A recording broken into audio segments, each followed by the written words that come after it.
Hi one welcome to video. So ये है I think day 15 और 16 ऑफ इंडिपेंडेंस प्रैक्टिस। इस बीच में घूमने भी चला गया, तो हो सकता है मेरी कुछ वीडियोस नहीं आई हो।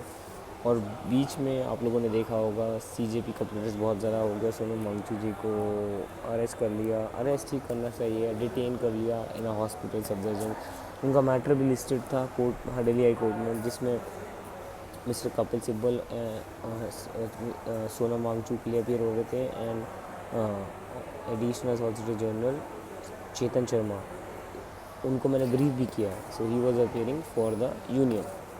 सो इसमें इशू ये था कि कोर्ट को जो सोनम वांगचुक है उनकी वाइफ ये बोल रही थी कि सोनम वांगचुक को हम मेदांता हॉस्पिटल में शिफ्ट करना चाह रहे हैं, ना प्राइवेट हॉस्पिटल जहाँ पर कोई भी लोग उनसे आके मिल सकें। लेकिन चेतन शर्मा जी ये कह रहे थे, यूनियन के वकील, और कोर्ट भी इस बात को एग्री कर रहा था कि सफदरजंग हॉस्पिटल में जो उनको रख रखा है वहाँ पर उनको विजिटेशन राइट्स दे ही रखे हैं, मतलब 24/7 उनके फैमिली मेम्बर्स मिल सकते हैं।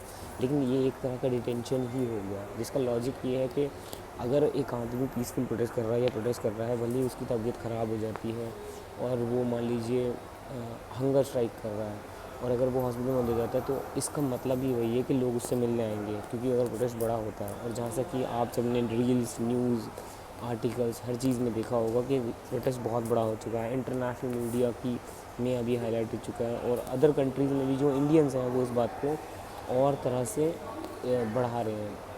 जर्मन एम्बेसी जो जिसमें जो इंडियंस काम करते हैं, जो इंडियन हैं, वो भी इस बात को प्रोटेस्ट कर रहे हैं। अभी वो प्राइम मिनिस्टर ऑस्ट्रेलिया गए तो वहाँ भी उनका बहुत विरोध हुआ है। तो ये चीज़ बहुत ज़्यादा हाईलाइट हो गई है। और एक और चीज़, अगर किसी को कोई भी लीगल हेल्प चाहिए हो अबाउट एनी थिंग, और इफ़ ही गेट अरेस्टेड और anyhow he needs my help, तो मेरा नंबर कैप्शन में है, you can reach out to me any time. मेरा फुल सपोर्ट है। I am with the youngsters and I don't care कि किसकी government है या किसकी गवर्नमेंट नहीं है। बट ये मैं मानता हूँ कि अगर किसी डेमोक्रेसी में आपके पास एजिटेट और प्रोटेस्ट करने और अपनी आवाज़ को उठाने और सवाल पूछने का हक नहीं है, तो वो डेमोक्रेसी पूरी तरह से डेमोक्रेटिक नहीं है। तो I think as a Indian we all should stand for this thing, that we should have a right to say in anything regardless of it is being correct or not correct. अगर वो correct है नहीं correct है, that will be a different question, वो बाद में देखा जाएगा। पहले आपको बात तो करनी पड़ेगी। This is what democracy is according to me. So या टिल देन बी सेफ।